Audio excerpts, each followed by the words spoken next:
You're listening to the Broken Meeple podcast, Season 4, Episode 3, recorded on the 6th of March 2020. The Broken Meeple podcast, a show devoted to board games, card games, and the people who play them. Sit back and enjoy, and remember, it's only a game.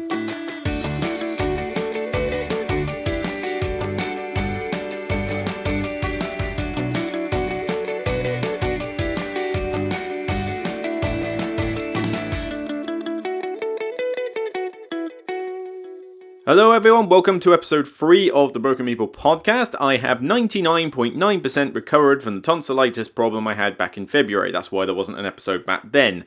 Basically, apart from a little bit of Alzheimer's drip in my throat, that sometimes I have to clear my throat every now and again, but in terms of headache, nausea and all that stuff, that's long gone. I'm now back up to speed, and thankfully just in time for AirCon next week. Yes, I am going to be there for the entire 3 days. I'll be there as a press member, but I'll obviously be there to play games and so forth. There's only going to be so many demos I'm in and so much to do on a press note, so I'll certainly be there to play games. I'll be up for teaching stuff. I might bring some games with me, in fact, feel free to send me some requests, but just turning around now, I can already think of Terramara and Vindication I wouldn't mind playing again some point soon, so I could bring those. They could be pretty good ones. And, well, there's a lot of stuff on my shelf, so, I'm up for playing pretty much any game, really. I just want to meet people, see some bloggers that I haven't seen in a while, just meet up with you guys, and just generally play games and have fun. That's what AirCon's all about. But I'm also going to be extending the trip a little bit because I've got some time off in lieu at work, so I will be arriving on the Thursday morning, well, Thursday afternoon technically, it is a 5-hour drive nearly, but I'll essentially be setting off Thursday morning and getting there in time so that I can get my tickets early and shove everything into the bring and buy. That's my first job. For the rest of the day, not much is really on. I'll have to feed myself, but if anybody is there on Thursday late afternoon and the whole of the evening, I'll be up for meeting up, maybe play some games, have some dinner, have a drink, whatever. I'm up for a social time. Just basically get in touch and see where I am. I'm entirely flexible. But then I'll also be staying for a couple of days after AirCon, just to see a little bit of the area, really, because I really want to visit more of Yorkshire and I haven't had a chance. So I'd like to pop over to York, and give it a visit. I don't care what the media says. I am not afraid to go out in public because of the rotten coronavirus. So I would happily like to spend a day in York. But then I might also say, I'll spend a few hours in York, but I would like to go to the Yorkshire Dales and perhaps go on a walk, pick a hill, find the tallest peak in Yorkshire Dales or something and walk up that. That'd be quite cool. I do like a decent hike.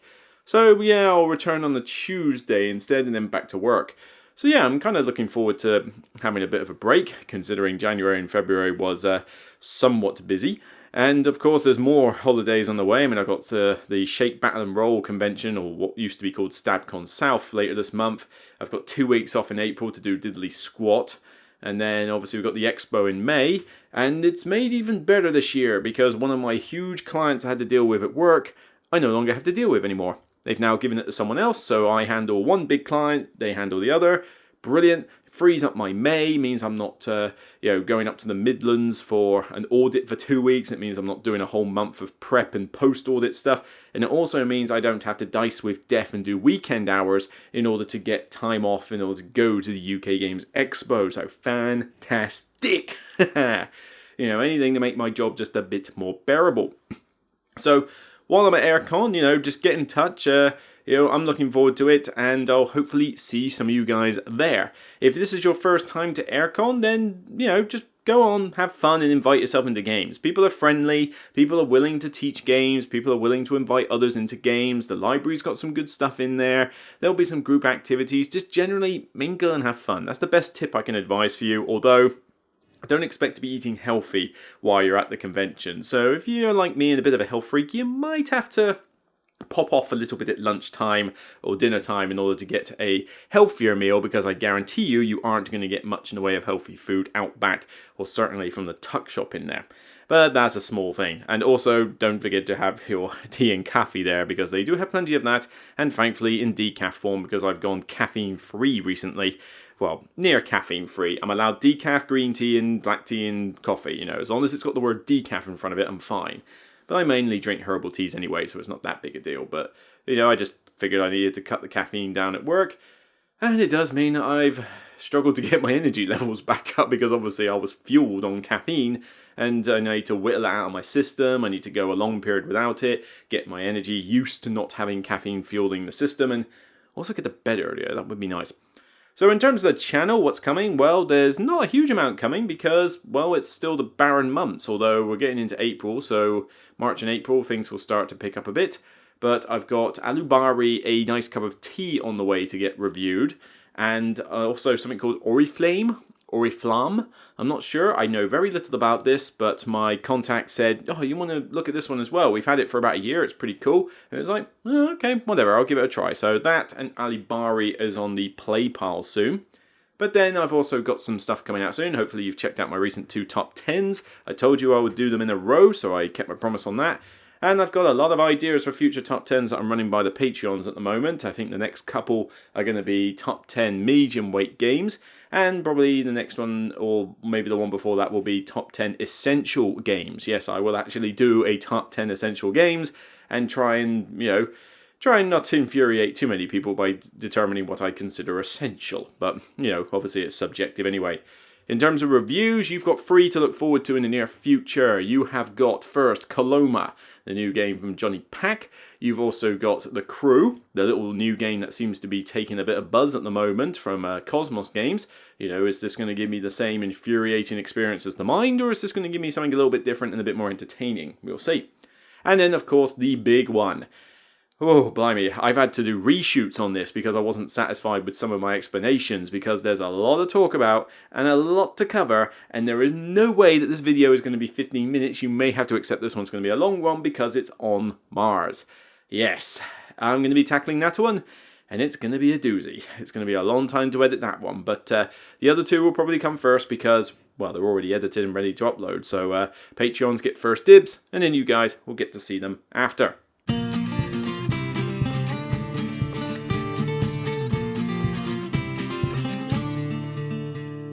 So the idea with this podcast is just to have a bit of a chinwag, really. Just to mention a few games and go through a few questions and answers from non-Patreons this time. A couple of Patreons have sent me some new questions that I can answer in future episodes, but I've had 4 saved up. 1 from a Patreon and 3 from the community that I wanted to go through later. But then first, what have I been playing? Well, I was only going to talk about 2 games, and then somebody asked me on Instagram if I could do a review for this. I know I'm not going to because I haven't got enough expansions and small stuff to do in Anthology, but I said I'd talk about it on the podcast, so consider this a bonus, and that's the Wingspan expansion, or what do they call it, European expansion. If you are a fan of Wingspan, there is no reason you haven't already gone out and bought this, because, let's face it, why wouldn't you if you enjoyed the game? But what it basically does is it adds more of the same. It doesn't really change the game up anyway. It just adds a lot more birds, all from Europe. So if you're a bird fanatic, I'm not, but if you know your stuff, then you'll recognize some of these. But what will also be is that there's more powers on the birds. So you've got like the standard powers, you've got the brown powers and that, but you've also got now blue powers. And these are pretty cool because the idea of these work is that blue powers trigger at the end of every round. And there's some cool stuff that you can do with these. I mean, I've had birds that, give you food and basic, cards at the end of every round. I've had ones that lay eggs based on what other players have done, so there's a bit more interaction. There was one bird I used quite well in the last one, which was if you binned 3 cards underneath it, then you obviously had 3 points from doing that, but it also allowed you to draw a card for each one. So basically, as long as you had 3 cards spare at the end of every round, you got 3 points from this bird. Yeah, there's some really cool stuff in there. But the main reason this, and what do? They add a bit more interaction in the game with other players, which is great. We need a little bit more of that. But the rules are not complicated with these birds. I mean, you throw them in, mix them up, and you will barely notice the difference in terms of complexity. But what is the biggest benefit here? Twofold. Firstly, you get more bonus cards, and there's some really interesting bonus cards in there, a bit more interesting than the previous one. But the real big one, and this is probably worth the cost of the expansion alone, the objective tiles. Those things at the end of every round that you fight over in order to get points? In the previous one, they were pretty much egg-centric, weren't they? And they kind of got a little bit dull after a while. Now you got a lot more, and they are much more varied. I mean, they will cover all sorts of different aspects that don't have just to do with having an egg on a certain type of bird. So now people are starting to do things other than just lay eggs all the time, and it's allowing for like some different strategies to come out, but it's also just allowing for a bit more variety in what people are playing bird-wise. So, aside from that, there's not a lot to talk about, other than the fact that Jamie Stonemaier really should pay more attention to how people are going to store his game. I know he's basically come out and said he doesn't care, but seriously, he should have. Because you get a tray for these cards which can't fit in the original box, and can't fit all the cards that you've got.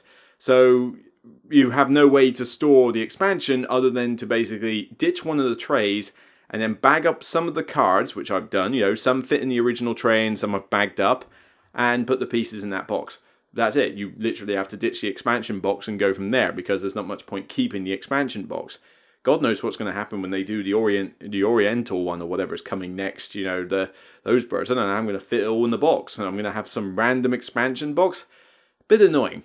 Yeah, really annoying. I can't wait for them to sort of go, oh yeah, we're going to do a collector's box of Wingspan. Give me money. You know it's going to happen. But yeah, if you like the game Wingspan, no reason you shouldn't pick up the expansion. It's solid.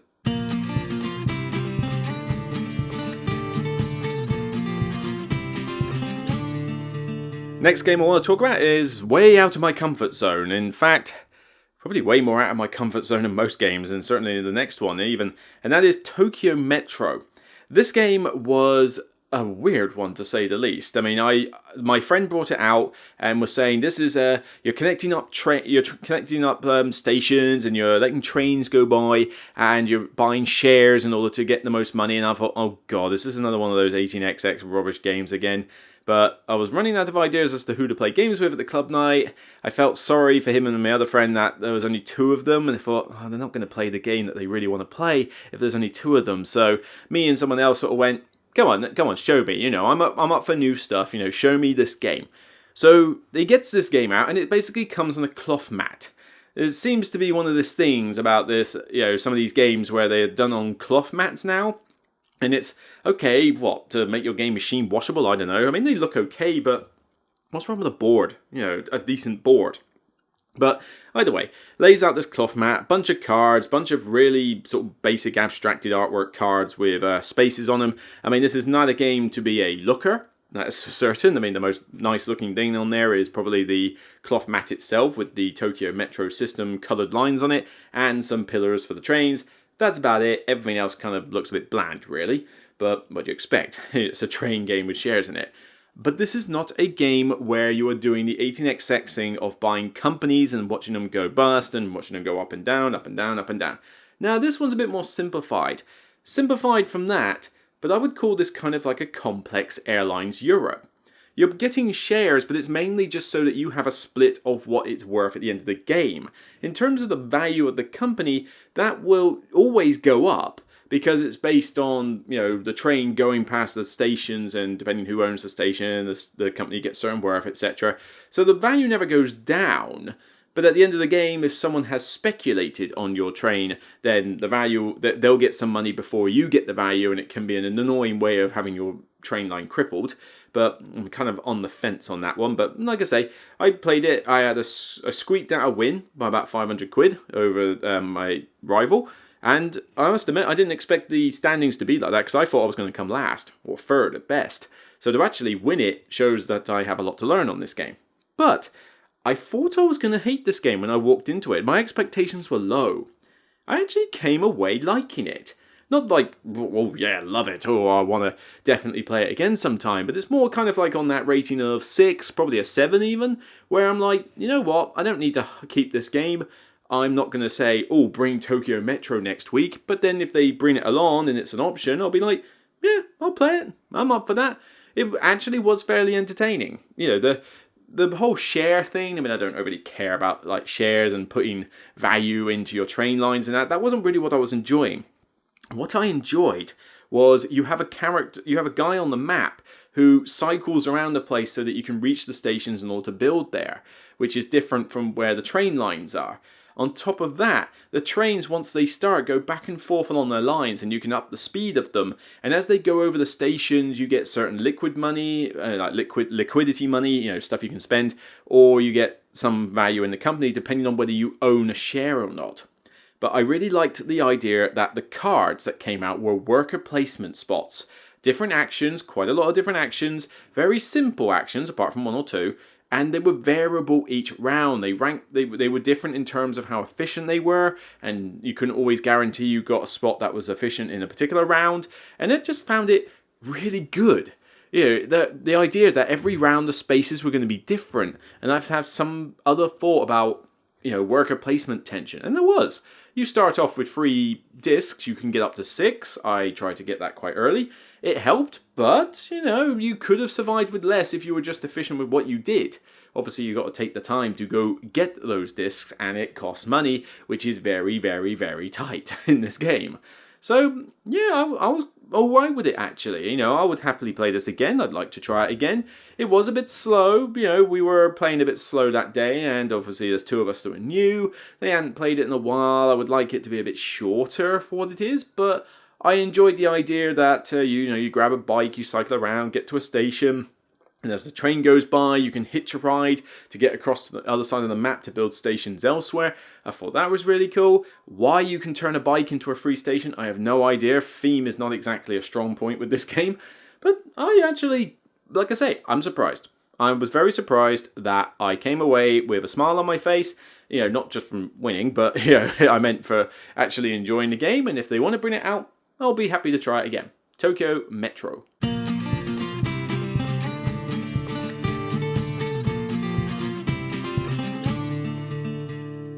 And finally, I want to talk about a lighter game, which I may review, we'll see. I would like to do more top 10s if I'm running out of stuff to do, but, maybe I'll do a review on this one, and that's Ishtar.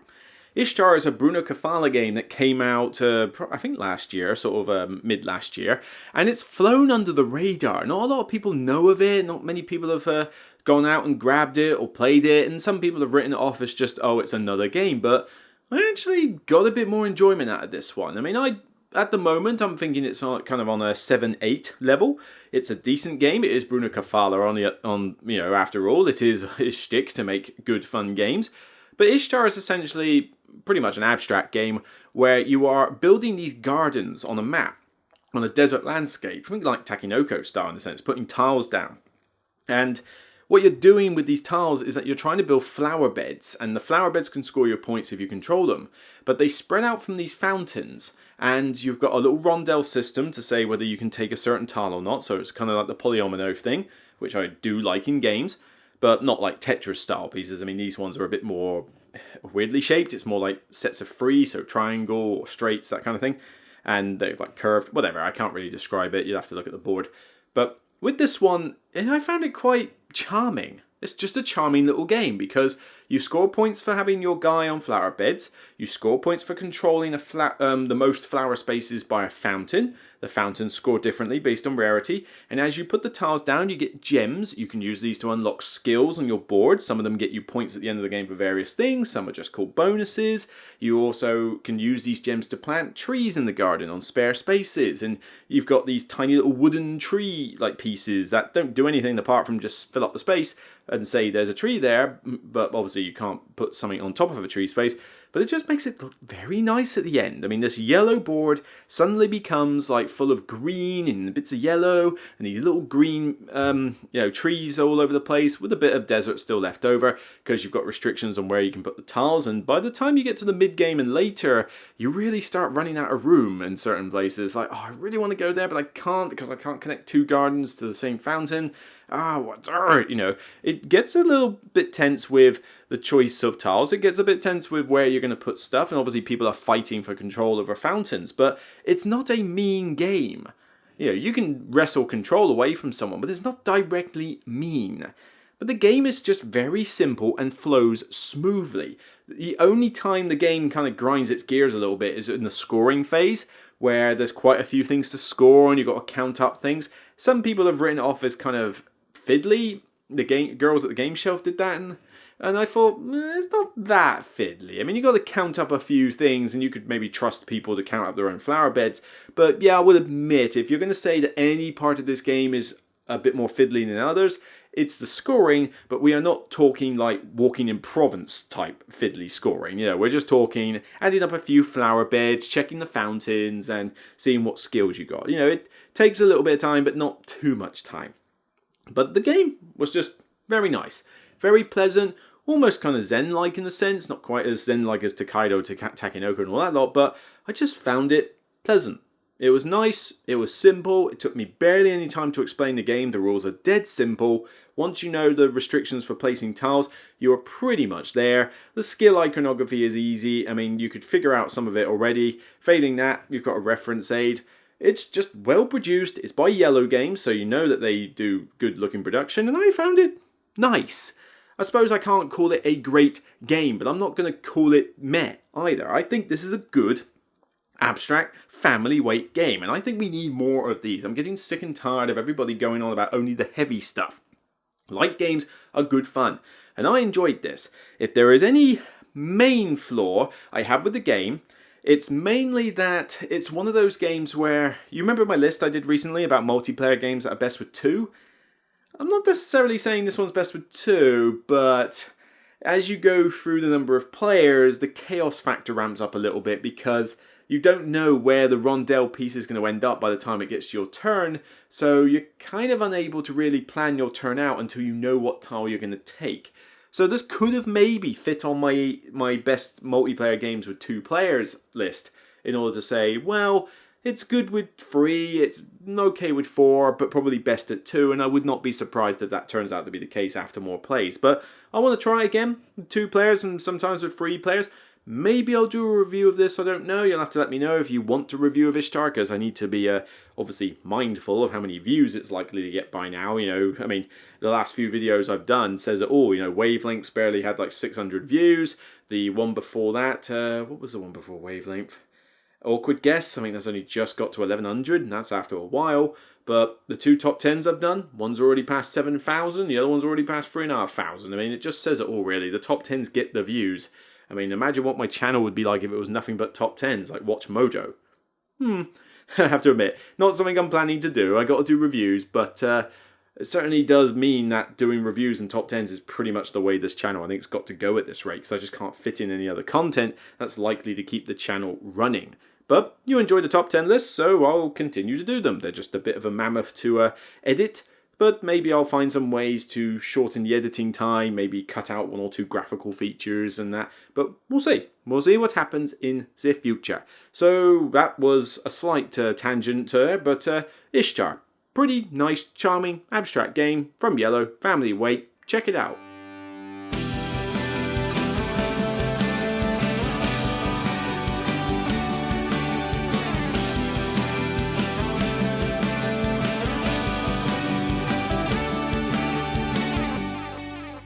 Okay, let's wrap this up with a bit of Q&A. 4 questions I want to talk about. I'll try not to spend too long on them, but then I say that a lot and tend to mess up. So why do I even bother saying that, really? So first one, I'm going to go with the non-Patreons. So this is community people asking this, to people who watch my channel, see me on Twitter, whatever, or send me an email.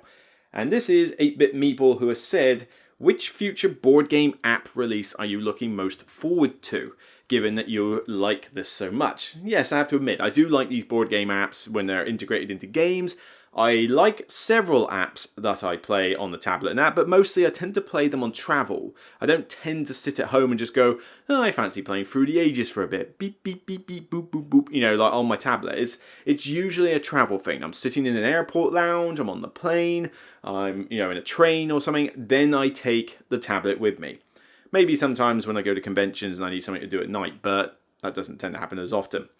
So in terms of actual proper game releases, I've had a look and there's not a huge amount on the horizon that I'm going nuts for. And the thing is that there's a lot of stuff that's either been cancelled or isn't certain. Like, for example, there's a haze over whether viticulture is getting a digital release. I have to admit, if it can get a digital release, I will be grabbing that in seconds because I would love to have that in a digital form. But the one that I know that is definitely getting released is Nomad Games are doing a Fury of Dracula app. And that would probably be the one I'd say I'm looking most forward to, because I sold my copy of Fury. I think I did. I think I sold my copy of Fury of Dracula, but I have to double check. But it was just too hard to get it to the table. It would take forever to explain the rules, and then you've got like a 2 to 3 hour game playing it. I've got Spectre Ops and Escape for the Aliens Out of Space. They do a better job, really, so I just had to get rid of it.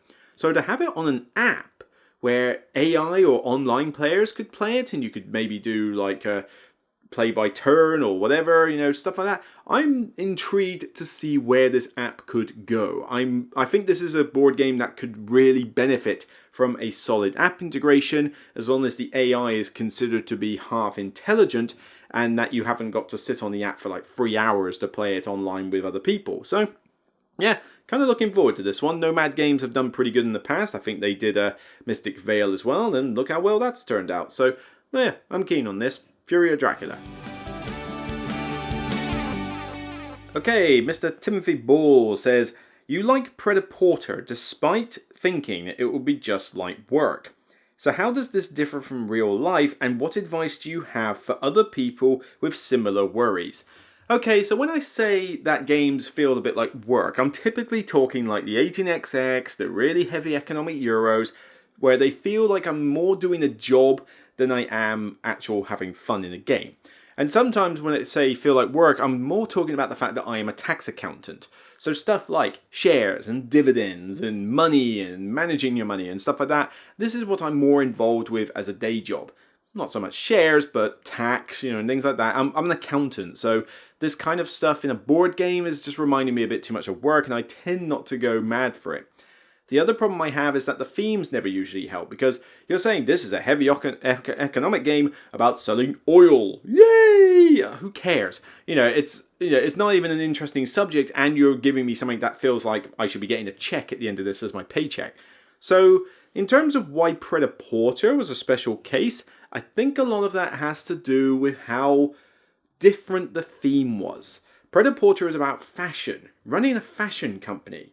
I see train company stuff all the time. I see all this oil and coal and iron, like brass and pipeline and electricity, like barrage, and that stuff's just not interesting. But fashion? Okay, I'm not exactly a fashion expert. I mean, look at me. But that whole idea of running a fashion company is just different. What's the closest thing we've had to a fashion game beforehand? Rococo? And that's pretty much a dry Euro game, so that didn't really do the fashion theme justice. So this one does. It felt proper, it felt like some thought was given as to how the fashion industry works. And you're grabbing all the different designs and you're trying to get the materials for them, and then you put on a show and you try and sell off like the best collection. Like, this is my Plume de la Mer collection from France, with all these different like evening wear and skirts and that. And you sell a bunch of money, and then you try to prepare for the next show. And it is, at its core, a heavy economic game. But that theme just draws me in. Something different, something rich and thematic, that's interesting, that I can roleplay and ham up. I mean, the last time I played it, we were joking how one person looked like he basically had like, cheap child labor as most of his workers, because it was just all like, I've got all these buildings and all these employees that are just run cheaply. I had a bunch of machines doing my thing, so I was joked that I didn't really have any employees. I just ran everything by machines. So I'm like the, what did they have? The Luddites or whatever they were called back in the Victorian times or pre that, where it's like these machines are ruining the jobs for like well-paid men and women. It's like, basically, people are making these kind of jokes. And that means that I don't think about it as my day job. So that's why Predaporter gets a pass. In terms of what tips I have, I think, if you feel like it's going to be like work, then don't necessarily play the game. There are so many games out there, we don't have to play everything, and if it's not likely to be a type of game that you enjoy, don't seek out and play them. I don't think I'm going to enjoy City on the Big Shoulders, whatever it was called. The way my mate describes it, looks boring, it sounds boring, it doesn't sound like I'll enjoy it. So I'm not exactly desperate to seek it out and play it. If I do end up playing it, then fine, but I'm not going to seek it out. And I'm not going to be too bummed that I haven't. But let's say you want to find a heavy game, and you want it to be a heavy economic game, or heavy whatever game, whatever your job description is, and you don't want it to feel like work. then I would say try to find one that has a theme that is quintessentially different, yet rich from what it is you normally do for work. So yes, I'm an accountant, I deal with money. So any economic game is going to feel like work. But like I said, Predaporter's theme is so rich and so different that it takes my mind off it and just makes it unique. Whereas, the whole trains and oil and stuff like that, it's not a subject matter that interests me. Most of the time the theme is not even there. I mean, let's face it, is there any theme in Pipeline? Really? You build a Carcassonne map out of pipes, and that's about it. Just because the pipes are in the title doesn't make it a thematic game. Even Smartphone to an extent, the small game from Cosmodrome Games, it's okay, and that's a little bit easier to deal with because it's smartphones, and obviously I'm glued to my smartphone all the time, so it's a subject area that I'm more interested in, but it is still at its core a pretty much abstracted economic game. The whole idea of it being a smartphone is kind of sprinkled on, to say the least, but I do cope with that a bit easier because it is about smartphones. Whereas you'd get me to play something like Age of Steam and I will fall asleep or go into a fit of rage. Either way works for me. So that's kind of what I would say. Find a game, if you're worried about it feeling like work, then consider whether the theme is A, strong, and B, something unlike what you're doing before. I've got no connection to fashion whatsoever in my life, so it was something very different. I would like to see heavy economic games take on themes that are different from what I'm used to, and I like these unusual themes. I like it when there is a rich, strong theme in the game. That's how I work, and the more out there this theme is, the better. I mean, what was I playing the other week? I played Ishtar. I also showed off Dale of Merchants. At its core, it's basically a deck builder. It's not exactly a thematic deck builder, but the idea that you've got all these factions and they're based on animals and they've all got weird names and the cutesy artwork, it just draws me in much more, even though at its core it's basically a deck builder. But I really enjoy that game. So that's what I'd say. Find a theme that works for you. Another member, PC Ronnie, says, how do you and other Dice Tower members maintain independence from designers and publishers for reviews? Well, I can't speak for the Dice Tower, because I'm only on the Dice Tower network. It's not like I've got them on speed dial. But in terms of other people on the network, they've probably got their own way, and they probably think similar to me, at least I hope they do. But the way I see it, stick to your guns. That's basically how I do things. I've got friendships with various publishers and various designers, not loads of them. I mean, they got half of them on speed dial, and obviously people like No Pun Included and Shut Up and Sit Down, they're going to have all the publishers and designers eating out of their hands, but I don't have that. I just have some friendly relationships with a few, like Ludi Creations and Board and Dice and Ignacy Trevacek, Portal Games. And, occasionally I meet up with other publishers and designers and I get on well with them, but they don't exactly know me that well because of me being a very small blog. It's not like I can ring up Matthew Dunstan and go, oh, hello, and I talk praise about Ryan Lockett and all these games, but it's not like he speaks to me on Twitter or anything like that. So it's not like I've got these strong, contact relationships in the first place to influence how I should talk about a game. But even then, same goes with publishers. I mean, Libalude retweets my stuff a lot. Obviously, like I said, Portal Games I'm good with. I've got a contact Asmodee UK, but I don't really have anybody come to me for, asking me much from, Lucky Duck Games, that. Occasionally, somebody speaks to me from Awakened Realms. There's a lady I know quite well for the BlackRock games, Cosmodrome and all that lot, although I haven't heard from her in a while. Publishers, like I say, Ludi Creations, I get on well, and it's just, I don't have this whole portfolio of people to say, right, these are my friends and I love all their games. So I don't, with that in mind, I'm also one that said, as I started this channel, this is my opinion, this is how I'm going to tell it, and I'm going to tell it how it is. I do not want to be like the video game industry, where you can just tell that the reviews that most people do in the video game industry are so heavily influenced and biased, it's unbelievable. This is why I really like Angry Joe and his reviews, because I know that he is not influenced by anything. He will tell it how it is, and that's how I love it. That's what I want my reviewers to be. In the board game world, I have some high up reviewers that I watch regularly. and because I trust their opinions as well as enjoy their banter. But there are some, not going to name names, this isn't going to be a slag-off contest, but there are some of the very famous, people on, board game reviews and that, where I'm kind of like, yeah, your opinions are chopping changing a lot. I'm not sure I trust what you're saying. I feel like you're just saying it to be nice. Whereas me, I don't. I take that risk, and certainly I'd say it blew up in my face once. I don't really regret it because A, I was talking about a game that was rubbish, 12 Realms. Secondly, it was pretty much the guy at Mage Company who decided to completely explode and go nuts on me for doing a bad review of it. And thirdly, Mage Company doesn't exist anymore, so I wonder why. Yeah, so it not exactly bugged me on that one. But if I don't like a game or if I feel there's flaws, I will tell it how it is. So how do I maintain independence?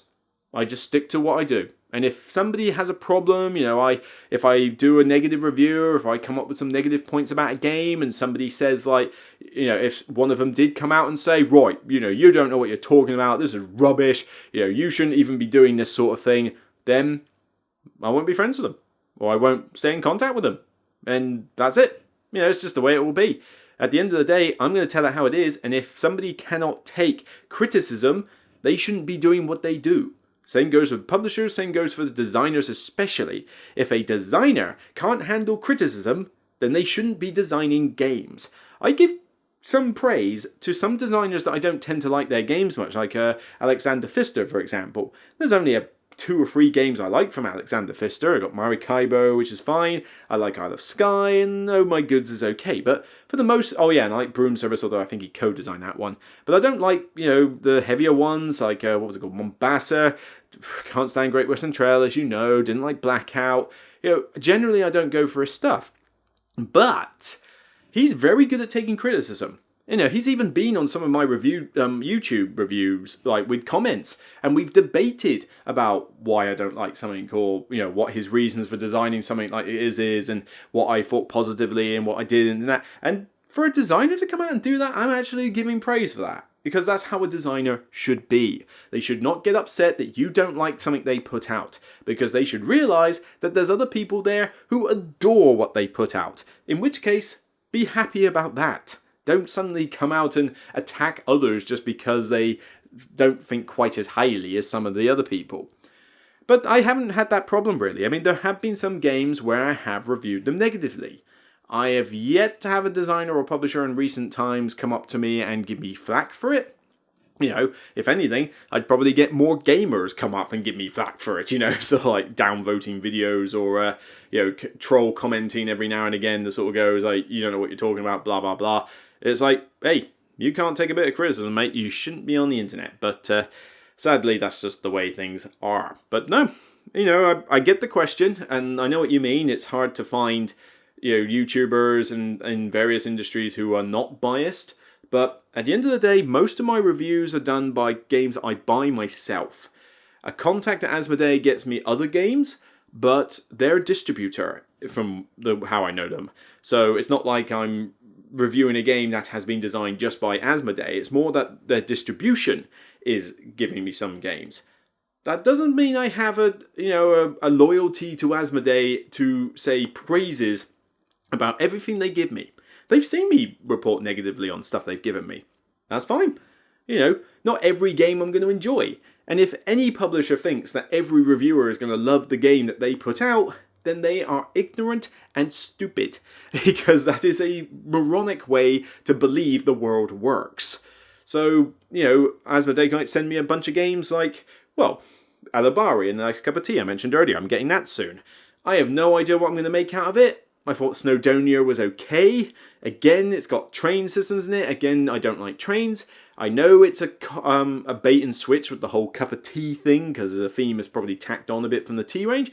But I'm going to give it a try. Go in with an open mind, see if I like it. Sometimes I find games that are hidden gems. Sometimes I find games I expect to like that turn out to be garbage. And I make a joke about it. I mean, in my videos, you've seen me rag on Great Western Trail, Concordia, Kingdom Builder, The Mind, Age of Steam, to a lesser extent Brass. You've seen me rag on these games, and publishers and designers don't really care. You know, because they're the ones probably sitting there going, well, my game's really famous. What does it matter of what this twerp over in the UK says? You know, it's really not that big of a deal. But I tell it how it is. It's how I maintain my independence. I'd like to hope that other people maintain it in a similar fashion, but can't speak for others. It's just the way I roll. And finally, on a similar note from Patreon, Mr. Vincent, this one's a question that I get every now and again, and this is definitely going to be what I'm going on about here. How long do I play a game before it's ready to review? Wow. You debate this with some people and you will get some extreme answers, and this will become heated debates before you know it. Frankly, the only answer for this question is it takes as long as it takes, because every game is different. There are games out there where you could pretty much suss out whether you like it, what you like and don't like about it, in one game. The review I did for Wavelength, I played it a few times, so I can't recall exactly because I don't always track my games, but I must have played it in 3 separate groups and ranging from 1 to 3 times each. So anywhere between 6 to 9 times I probably played Wavelength. You know, if you're going by individual games, although it was technically 3 sessions. Frankly, I knew what I thought about the game after 1 play. It's not a complicated game. I mean, you turn a little dial, you do some party-esque negotiation, and that's it. It's not complicated. So why do I need to play it 20 times before I'm allowed to review it? And the same applies to a lot of other games. There are some people out there on Board Game Geek who do written articles, and they do good written articles, but they will boast to high heaven about, I have played this 30 times since it came out and it's only been out for 30 days, so I've played it at least once a day for every day of the whole of December, meaning that I had no time for family, friends, or life. Seriously, I don't care how many times you've played it. You know, so what you've played it 30 times. All you are saying is that you have no life and you have not wanted to play anything else apart from this one game because it is your love child for the last few days. It's not important. The question is, how many times, have you played it enough to gauge whether you like it or not? I'm not here to talk about game balance in a lot of reviews I do. I mean, I will mention that things feel a little bit like that, and there are some games where you can blatantly see that something is imbalanced when you've played it a few times. But I'm not going to suddenly give strategy tips for how to play games in my reviews. That's not what they're for. At the end of the day, I play the game and realize this is for me, or this is really getting me hyped, or this is boring me to death, or this is inciting me with rage, or this was pretty cool. It gives me feelings. That's what I base my reviews on. In terms of how many plays that takes, completely varies. Now, I usually set myself a minimum bar though, that no game should get a review if I haven't played it at least 3 times. Because anything less than that, or even just 3 times, I would probably give down as a first impressions video. And certainly when we get into Essen and a few of the other busy periods this year, I may have to do some first impression videos based on only 1 or 2 plays. But typically, I will try to play a minimum of 4 times for every game before it gets a review, and even then, even if I can't do 4 times, I will at least play every single player count at least once. So if I get a game that's 1 to 4 players, I will check out a 2-player, I'll check out a 3-player, I'll check out a 4-player, and I will play it solo. And at least that's enough plays for me. So some people out there might be thinking, well, you can't talk bad about this game because you haven't played it 25 times. I don't care. Seriously, if I've played it 3 times and I think it's garbage, then the 4th time is not going to suddenly change my mind. If anything, playing a game too often in a short amount of time will make your review worse, because you will play it to death, get burned out on it, and not like it anywhere near as much as you probably should. And that can happen. There are games I have played where I've played them a little bit too often, it's like, oh, the magic has kind of died a bit now. Maybe I don't want to keep this much anymore. And it happens. It's good to spread your games out a little bit, but really, it just depends. Let me look behind me a second. What have we got here? So Maracaibo. I must have played that solo at least a couple of times. I definitely played it once at each player count, so 2, 3, and 4 player. I probably played it a good couple extra times on that. So let's say I've played it 6 times, 5 or 6 times, I think, before I reviewed it. The 7th time's not going to change my mind. Now, granted, I needed more than 2 to 3 times to give a decent review of it, but I could have reviewed it after my 4th game. I didn't even need to do the 5th, 6th or 7th game of it. I could have happily said what I needed to say after my 4th, because the feelings aren't going to dramatically change, apart from just going, oh, I've played it to death now, I don't need to play it anymore. No, get in while it's fresh. Fresh-ish in your mind, just not the first game you've ever played of it. That's more for this podcast, for example. So looking back on Trismegistus, that was a little bit harder. That one I think I played that one 4 times. I played that one once at each player count, and that was kind of all I could do. I mean, sometimes it also depends on the game itself, because, it's a lot easier for me to, well, let's say, the 3 games I mentioned earlier, The Crew, Coloma, and On Mars. The Crew, I pretty much could review that after the first game I played of it, and frankly, I could also play all I need to play of it in an hour. The game is that short. It's simple. I don't need to spend days on it to get a review of The Crew out. Coloma is a more medium weight game and therefore requires a little bit more effort, but then again, you can get a few plays of it. There's only so much in there to say, oh, this is complex and, interactive and that. It's like, no, these mechanics function as they do. This is how it plays out. Let's try the different player counts and we're good. But then on Mars, on the other hand, is probably going to be less than that, because I can play it solo, but even that takes a long time. And it's a game that is got such a high barrier to entry. I'll mention this in the review, but because it's so heavy, so long, so complicated, it's not one that you want to teach to new players very often, so you need to try and get the same people available to play it. Not always easy, unless you're lucky enough that the only people you ever play games with are your 3 friends down the street. And, that one may have to be just 3 plays and then it gets reviewed. Although in this case I have played it at least 4 times, but it was touch and go, and the only reason it is that many times is because it's been delayed since late Feb because of the tonsillitis. I was actually planning to review it back then. So, but a game like that is so heavy that if you play The Crew once, you've played about 10 minutes of a game. So you generally will play it about 10 times. You get 10 times 10 minutes, so 100 minutes, hour and a half. I can play 3 games of On Mars, and that's giving me a good 10 plus hours of experience with the game. I don't need to say whether I won the game or not. I don't need to say whether something feels imbalanced or not in it. But after 10 hours of being involved with a game, if you cannot come up with a decent opinion of whether the game works for you or not in 10 hours, then there is something wrong with you. Because you should be able to gauge that kind of thing in the first game, let alone the 4th, 5th, 10th, 20th, whatever. It's just not worth it. Bearing in mind I have a day job and somewhat of a little life on the side, other than board games and the blog, but I don't have the time to play every single game I review 20 times. I have to do what I can with what I have.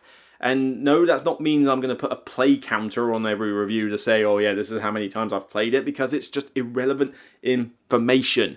I've played, what was it? I think I've lost track of how many times I've played Terramara.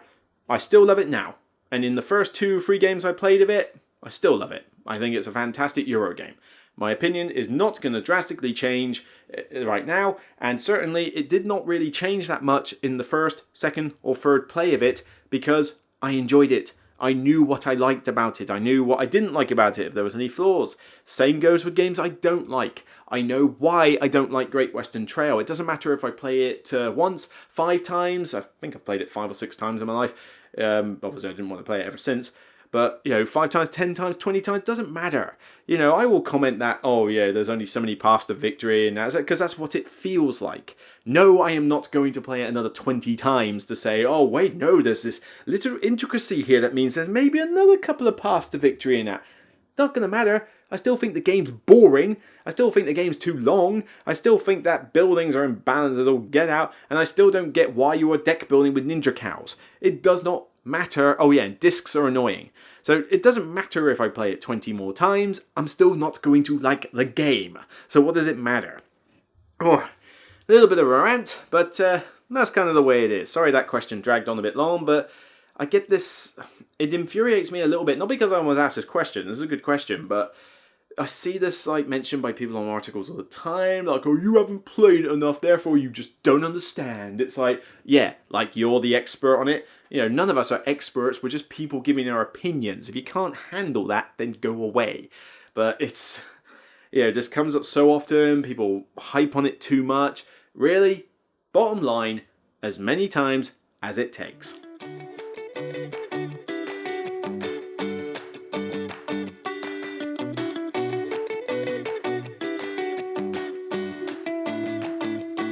So that wraps up another podcast, and just in time actually, because I've got just about enough time to pack my gym bag, head to the gym, do some more weights, because I'm starting to make a little bit of progress on my stomach, I must admit actually. Maybe I lost a little bit of weight during the tonsillitis, I'm not sure, but new routine is starting to work on me, and maybe I got my diet in check, maybe the caffeine-free thing's having an effect, I don't know, but I feel like I'm in a little bit of better shape than usual, though I am far from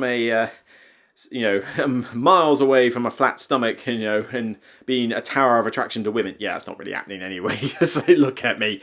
But, I'm trying to be fit and healthy, so the more I can get to the gym, the better. But that's all going to be undone, because once I'm done at the gym tonight, I'm going out for a curry. So it's going to literally be burn whatever calories I can in the weightlifting, just so that I can fill up about 5 times as much when I go out for a curry, because, not the healthiest meal in the world, but I've got a hankering for a curry because I haven't had a decent curry in a while, like an eat-out curry, and I cannot wait. Go to the gym, get changed, go straight out for a curry. Should make for a good evening. Anyway, hope you've been enjoying this podcast as it comes out. So like I say, I'll try and do another podcast some point later this month, maybe around the 20th weekend, something like that. I'm trying to get them out more often. Tonsillitis delayed this one, but I should be able to get another one out in March fairly soon.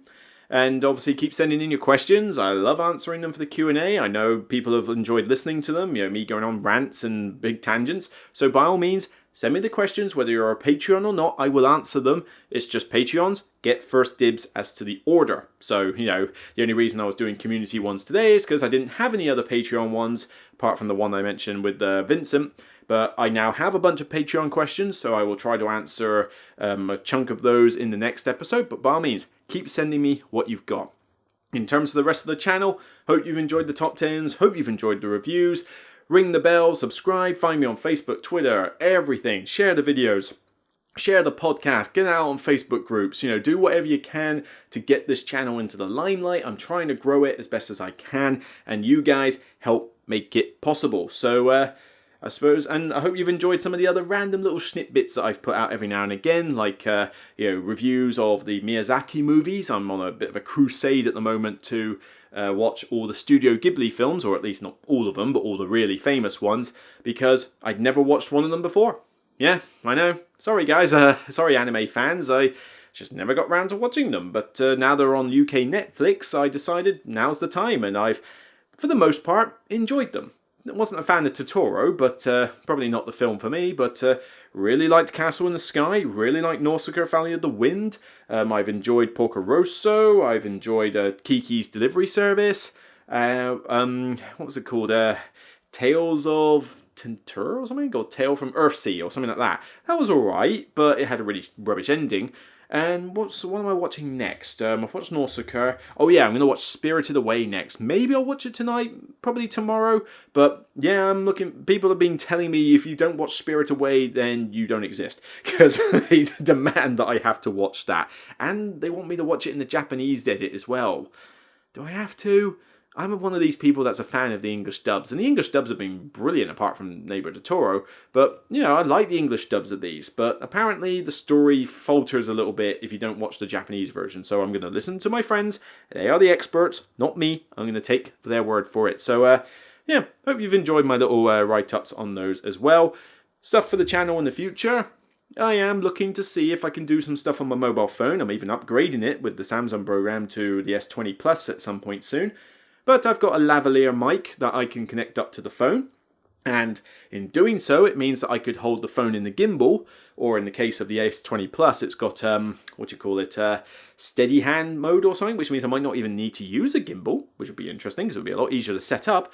And then I'll do little snippet videos, like selfie videos. I want to do a tour of my board game collection and my board game room, and I could do that on my phone with a proper little microphone next to me so it doesn't sound like garbage. and I just want to do impromptu stuff like that. So yeah, that sort of stuff that would be directly uploaded to YouTube without any like editing software, without any like thumbnails and stuff. Well, maybe I'll do thumbnails, but I would edit them later as opposed to anything else. So we'll see. It's just stuff I got going around my head. Anyway, I've been ranting on for too long. I gotta get to the gym because I got some biceps to do stuff with. I couldn't really think of a line at the end of that. I'm tired. I better get going. So, thanks for listening. I'll see you on the next Broken Meeple podcast. And remember, as always, it's only a game. Thank you for listening. Love you guys. Check you soon. Thank you all for listening to my content, and I hope it was enjoyable for you. If you want to catch me at other sources, then there's plenty to choose from. Facebook, Twitter, Instagram, and YouTube. You can find me at all of these places. Just search for The Broken Meeple on Facebook and you will find me. Same for Instagram. On Twitter, you can catch me at The Broken Meeple. On YouTube, just search for The Broken Meeple and you will find my channel full of videos about top 10s, reviews, solo walkthroughs, and all sorts of other things besides. Of course, you can subscribe to this podcast via the RSS feed on soundcloud.com. This is where episodes will be posted in the future, as well as audio-only feeds on YouTube. The Broken Meeple is a proud member of the Dice Tower Network. As always, remember my motto, it's only a game.